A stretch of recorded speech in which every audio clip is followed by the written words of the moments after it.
Está no ar! O mais tradicional podcast sobre corridas do Brasil. Os comentários e o debate sobre automobilismo de um jeito que você só ouve aqui. A partir de agora, Thiago Raposo e Fábio Campos apresentam Café com Velocidade. Café com Velocidade. A dose certa na análise do esporte a motor.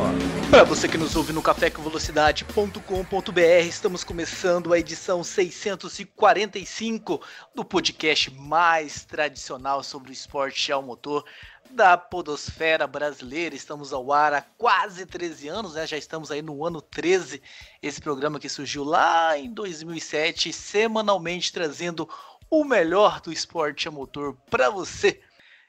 Dito isso, a gente começa agora a falar sobre o Grande Prêmio da Itália de 2019. Nós recebemos aqui e-mails falando dessa corrida também, né? Eu comecei falando que algumas pessoas não gostaram muito da escolha. O Fábio Campos falou que é uma boa corrida para a gente fazer uma análise. E tem um e-mail aqui do André Almeida. Disse que dá para fazer uma outra análise, mesmo 6 meses depois. Mas prossiga, por favor. O André Almeida diz o seguinte: tenho achado mais interessante as corridas do já exibido Túnel do Tempo do Sport TV do que as escolhidas pelo canal da Fórmula 1 no YouTube. Na semana retrasada, até coincidiu de ambos passarem a Austrália 86 e todos revimos o pneu do Mansell explodir espetacularmente. E vocês, não têm achado um pouco ruim as escolhas do YouTube? Achei besteira colocarem uma corrida tão recente quanto a Itália 2019. Mônaco 96, ok. Jerez 97 não foi grande coisa, tirando a trapaça do Michael Schumacher. Matheus, você que também colocou aí algumas críticas à escolha, né, no sabadão, o que você acha dessa opinião do André? As corridas com o esporte, que o Sport TV está fazendo isso também, né? Não sei se todos estão, para o Fábio Campos ficar feliz, aware dessa informação, mas o Sport TV também está fazendo aí um túnel do tempo, está colocando corridas aí semanais, corridas do túnel do tempo, e parece que as corridas que o Sport TV escolheu são corridas um pouquinho mais interessantes, Matheus. Olha, para o Sport TV acertar é um pouco mais fácil porque eles estão fazendo várias corridas num curto espaço de tempo. Enquanto a Fórmula 1 passa ali uma no sábado e tem passado uma na quarta-feira também. Então, para cada 2 que a Fórmula 1 passa, o Sport TV passa 3, 4, né, 5. Eu vou confessar que eu não estou acompanhando certinho o cronograma do Sport TV, mas eu sei que pelo menos teve uma semana que ela passou várias corridas, assim, uma atrás da outra. Mas eu concordo que as escolhas ali do canal da Fórmula 1 no YouTube têm sido... Ok, eu não vou dizer que todas as escolhas, o interessante, ao meu entender, como uma pessoa que acompanha a Fórmula 1 de 2006 para cá, o ideal é você trazer corridas mais antigas, corridas que o público às vezes não se lembra, ou corridas que são icônicas enfim, nem todo mundo teve a oportunidade de ver, mas você colocar algo tão recente não me parece tão atrativo. Não me parece tão atrativo para o público mais jovem, nem também para o público mais velho. Pelo menos na minha cabeça, né? O Fábio Campos falou que pode fazer uma análise e tal 6 meses depois. Legal, mas eu acho, pelo menos para mim, Matheus, seria mais interessante uma corrida mais antiga. Pega uma corrida da década de 80, 70, coloca ali uma corrida mas então, boa. Gente, deixa eu só esclarecer uma coisa, eu acho que vocês não captaram. A Fórmula 1 está exibindo 2 corridas por semana. Ela tem na quarta-feira o F1 Classic, que são corridas antigas. Ela tem no final de semana o F1 Rewind, que são corridas importantes. Só isso, só para deixar claro para o André. Você tem 2 opções. No final de semana eles vão exibir corridas importantes. No meio de semana eles vão exibir corridas antigas. Pode continuar, só para deixar esse esclarecimento, porque vocês estão misturando as 2 coisas. Vocês estão falando, mas passou 86, por que não passou de novo? É uma coisa no meio de semana e outra coisa no final de semana. Só para registrar. Mas ainda assim, há necessidade de passar uma corrida importante de 2019? Eu acho que esse é o ponto. Nós estamos em uma temporada 2020 que nem começou. A temporada 2019 é o que está mais fresco na cabeça, né, de quem acompanhou. Sabe, não tem corrida importante mais para trás? Mas eles não têm, Matheus, um banco de dados tão grande assim, não. Não Mas tem. aí Se eles estão se baseando, se eles estão se baseando no que eles têm na F1 TV, eles não têm na F1 TV um banco de dados tão grande assim. Eles têm duas em 81, uma de 82, nenhuma de 83, 84, 85, duas de 86, duas de 87, três de 88, três de 80, e por aí vai. Eles só têm temporadas completas na F1 TV até 2009. Isso é o que eu ia entrar agora. O acervo de corridas me surpreende. Por exemplo, um exemplo aqui. Se você for na internet procurar um torrent da vida, você encontra temporadas completas da década de 70 para cá. E me surpreende a categoria que detém os direitos não ter as corridas completas. Ela não tem os direitos. Esse é o problema. Esse é o problema. Ela não detém os direitos a, dela própria. A Fórmula 1 não tem. Pois é, a Fórmula 1 não tem o direito dela. Esse aqui é mais interessante. Não tem no acervo, porque eu particularmente não tenho F1 TV, inclusive é algo que parece que no Brasil tem as suas limitações, não sei. Mas, de qualquer forma, fica estranho. Ao meu entender, é muito estranha essa situação. Né? É estranho a partir do momento em que, como você bem colocou, ela não tem direito dela mesma.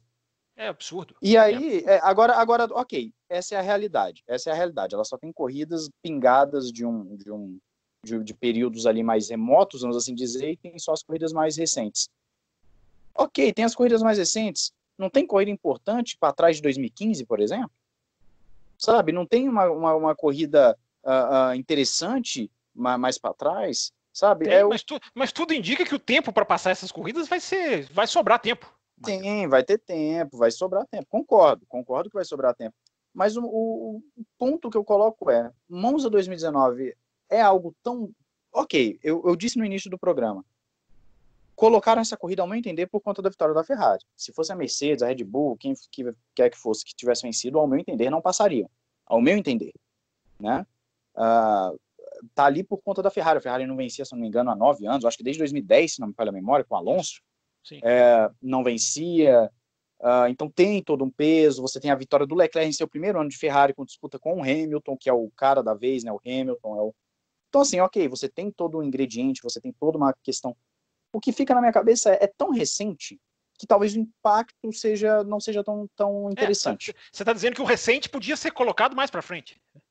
É por aí. Porque talvez o impacto não seja tão legal. Né? Não que a Fórmula 1 ela tem que olhar pra gente aqui e falar, olha, o pessoal do Café da Velocidade vai ter que analisar a corrida, então a gente tem que botar uma corrida da Não, mas claro que tem. Mas é claro que tem. Como você tem que olhar, você está querendo mas dizer que eles estão certos em nos desprezar. É um absurdo. Vocês estão esquecendo.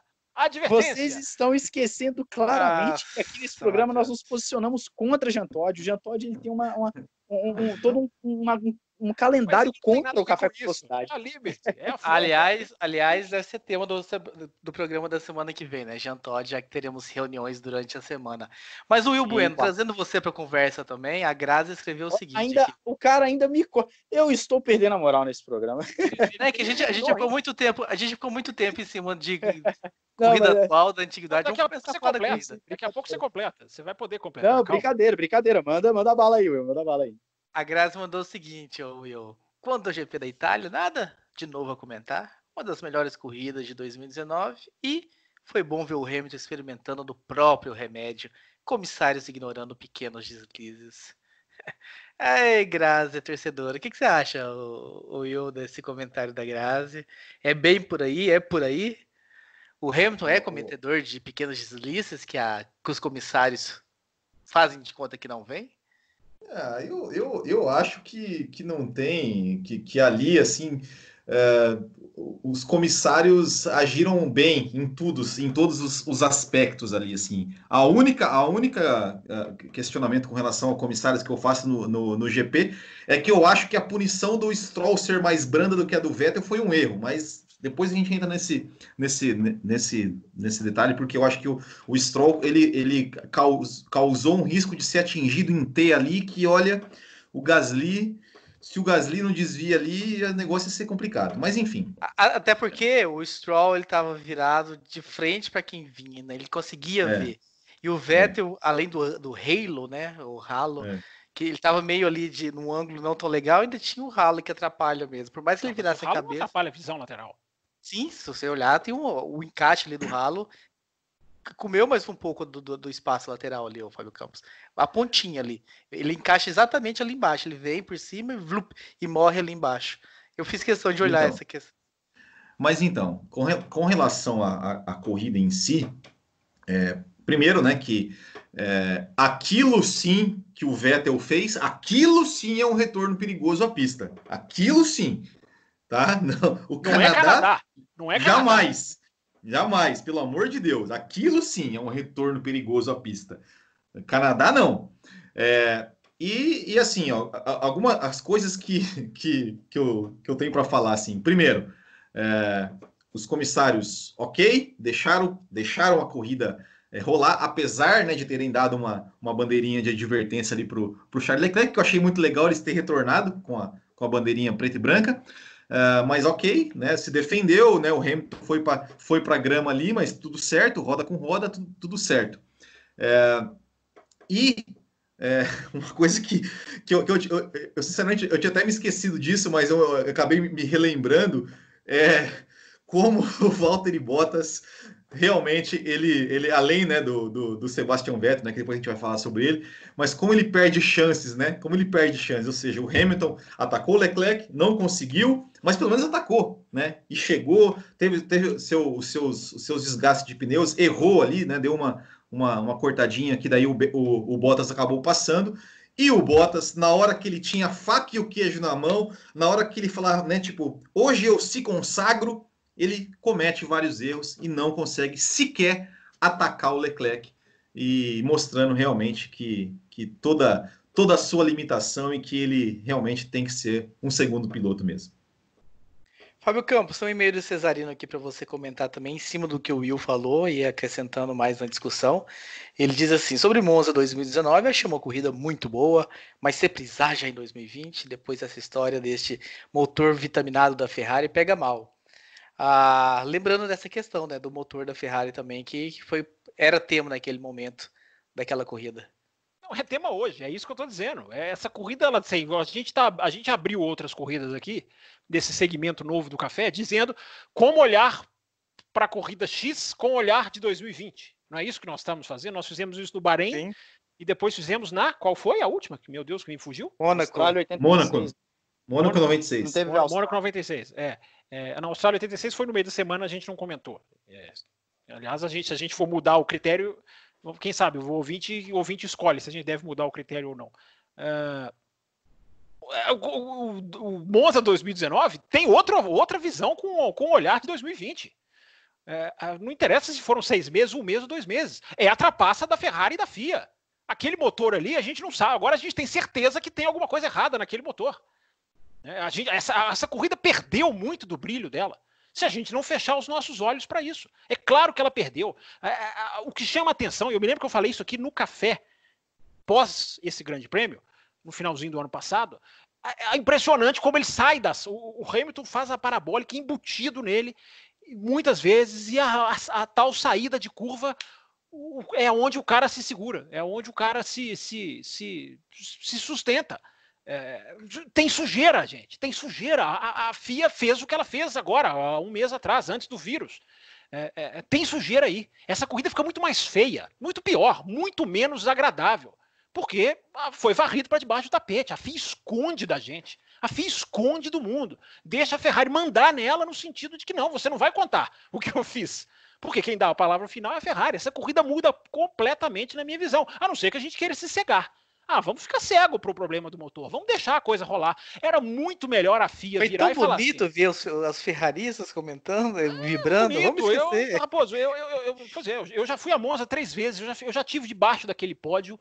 Eu imagino, eu consigo tentar sentir o que é a Ferrari ganhar. É lindo.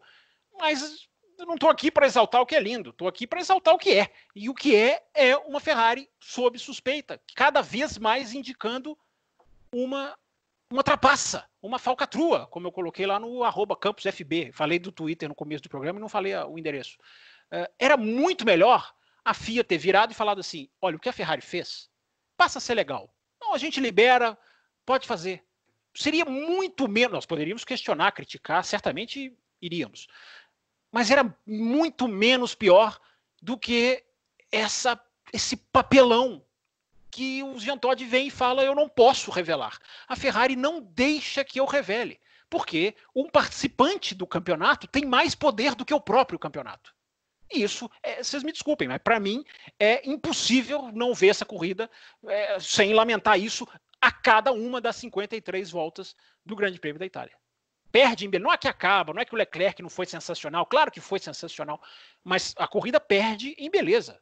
Houve uma maracutaia, principalmente da FIA, a respeito daquele motor que foi decisivíssimo, se é que existe essa palavra, nessa corrida.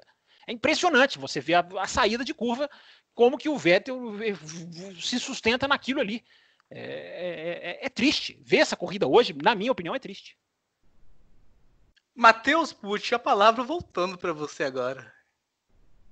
Muito bom, muito bom. Eu quero aproveitar o gancho do Fábio Campos, no que ele fala do Leclerc ser sensacional, etc. Eu quero colocar um ponto aqui para falar rapidamente, até porque nós ainda temos que falar do Vettel e tudo mais. Nessa questão do motor Ferrari vitaminado, gostei da expressão, diga-se de passagem, será que os pilotos, Vettel e Leclerc, eles tinham conhecimento do que acontecia naquele carro, ou era aquele estilo Alonso de estou na McLaren espionando, sei de nada, estou na Renault aqui que faz a batida do Nelsinho, sei de nada? Será que os pilotos sabiam o que estava acontecendo ali? Por exemplo, será que o Leclerc sabia que aquela vitória dele em Monza foi por conta do motor aí vitaminado? Será que o piloto ele tem essa consciência? Será que ele mesmo diminui a sua vitória, vamos assim dizer, por saber que tinha um carro fora do que seria o legal? Eu acho que é uma coisa interessante de se levantar, porque quando a gente fala de FIA, a gente fala de caráter, como a gente falou agora há pouco, do estilo Hermosita e tudo mais, nós temos que levar isso para o piloto quando tem algo de errado no carro. Né? Se o piloto está sabendo, qual é a conduta do piloto nessa hora? Ele fica calado e cumpre o contrato dele? Ou ele bota ali a cara a tapa e fala, olha, isso aqui não está correto? Né? São coisas que eu acho que são interessantes de pensar. Tem uma terceira opção. É normal, a gente vê, só concluindo aqui rapidinho, Fábio Campos, é normal, a gente vê em temporadas passadas, a FIA ela proíbe quando alguma equipe faz pressão, ou então ela deixa rolar quando ela acha que vale para o campeonato. É o mesmo esquema do DAS, por exemplo. Né? São coisas que, como eu posso dizer, não, são dois pesos, duas medidas, vamos assim colocar a FIA, né? E nessa questão do piloto é sensacional e tudo mais, mas, pô, será que ele sabia que o carro dele estava adulterado, ali, o motor dele estava com alguma coisa errada? Se ele sabia, será que isso impacta na visão dele, da própria vitória? Eu acho que é uma coisa interessante de se pensar nesse mundo de caráter e esportividade que a gente sempre está esbarrando, né? Qual o terceiro ponto, Fábio Campos? O Matheus falou, será que o piloto fica calado? Será que o piloto questiona? Tem uma terceira opção. A opção é o Alonso. O piloto vai, exige ser primeiro piloto da equipe, não é, e revela, joga no ventilador. Que é o tipo de mimo mais absurdo de todos. Não se esqueça dessa opção. Alonso McLaren. Então, com base... entra na sala do Ron Dennis e fala, me faça primeiro piloto. O Ron Dennis fala, não. Aí ele vai e revela o escândalo. Esse é o caráter. Nós temos os dois extremos de caráter em um programa só. Que coisa interessante, hein? Até com base nesse exemplo, Matheus, e obviamente eu estou falando aqui de opinião, não tenho informação nenhuma, mas eu acredito que as equipes não chegam nesse nível de detalhe para o piloto, até porque ele não precisa saber, e até porque esse piloto pode sair da equipe um ano seguinte, e pode vir com essas informações que vão denegrir a imagem da equipe. Então, esses detalhes, a gente não sabe qual é o detalhe, né? Porque é mantido as 7 chaves por Jean Todt. Mas, enfim, o que acontece, na minha visão, a equipe técnica, a equipe diretora deixa os pilotos... Deve falar, olha, a gente vem com atualização, mas não, olha, a gente vem com atualização que não é legal. Eu acho que não chega nesse ponto exatamente para se proteger, porque o vínculo piloto-equipe é um vínculo muito fraco. Numa temporada e, inclusive... Assim... Por favor, pode ir. Perdão, Tê, eu pensei que você tinha concluído. Inclusive, isso leva a gente de volta, Raposo, para um café com velocidade que a gente fez aqui para o início do ano, falando sobre a importância do piloto no desenvolvimento do carro. E aí a gente cai nessa questão a informação que é passada para o piloto, porque você tocou num ponto muito interessante. O piloto nem deve ficar sabendo, né? do que está acontecendo ali no carro, ou seja, o piloto já não tem uma participação tão grande, que é aquilo que a conclusão que a gente chega naquele café, é que o piloto já não tem uma participação tão grande como já teve em anos anteriores. E esse caso que a gente colocou aqui agora, que porventura apareceu, pode ser um exemplo disso. Talvez os pilotos nem sabiam do que estava acontecendo, e muito porque a equipe não se dá o trabalho de dar detalhes, apenas fala, senta a bunda aí e dirige. Não dá para saber, né? Eu acho que não dá para saber, depende do nível de interesse do piloto. Tem piloto que fica lá conversando com o engenheiro horas e horas, que quer saber tudo. Tem piloto que não dá para saber. Agora, o que eu tenho a clara e manifesta tendência a dizer é que se soubessem, ficariam caladinhos. Ficariam caladinhos. É a geração do ganha de qualquer maneira. É a geração do recebo vitória, sim. Do quero ser primeiro piloto, sim. Senão eu saio da equipe. Tem que fazer jogo de equipe a meu favor, sim. É a geração do ganha de qualquer maneira. É o que eu estou dizendo. Nós estamos fazendo os dois extremos no mesmo programa. Um cara que foi lá depor para recuperar os pontos do seu rival de campeonato e meninos que saem da equipe se não receberem tudo do jeitinho que eles quiserem. E pilotos com equipes gigantescas de assessores, de puxa-sacos, que só querem ganhar, mimadinhos, que incapazes de falar, não, eu não quero ganhar com uma ordem de equipe, não. Eu vou ganhar na pista. São incapazes. São 100% dos que estão na Fórmula 1 hoje. 100%. Até o Hamilton, o que para mim é uma enorme decepção. Mas é mais um boneco mandado. É a geração, essa é a geração de hoje. Se souberem, vão ficar caladinhos. Como o Alonso estava caladinho na McLaren. Só colocou no ventilador porque não recebeu o que quis. O Alonso é o símbolo maior do mau caratismo, do Schumacher, o Senna, todos têm os seus exemplos de mau caratismo, é a geração. E o que me decepciona é a imprensa bater palma para isso. É a imprensa achar que esse é o jogo. Só uma última frasezinha. A imprensa que vê um jogador de futebol falar que não foi falta, que não tocou na bola, e a imprensa desce o cacete no jogador. Esse é o nível de caráter da imprensa hoje. Concordo. E eu só uma sugestão de pauta aí, quem sabe, né? Para futuramente aí. Fala pro Will. O Will que é o cara que anota as pautas. Ah, é? Foi eleito agora. Além de falar dos vice-campeões, anota o que o Matheus vai falar aí. É uma sugestão, não sei se vocês vão concordar e se o ouvinte também achar interessante. Já concordamos. Nós estamos em fase. Já concordamos, pode falar. A sugestão tá qualquer coisa tá bom, né? Qualquer coisa tá valendo. A pauta seria 2008 com uma permanência do Alonso. Alonso seria campeão naquela McLaren? É uma coisa que eu particularmente já me perguntei muito e inclusive ainda coloco uma coisa para falar dentro desse mesmo tema. 2007. Eu, se fosse o Ron Dennis, colocaria Alonso como primeiro piloto. Mas aí, enfim, é um tema, fica para uma próxima hora aí.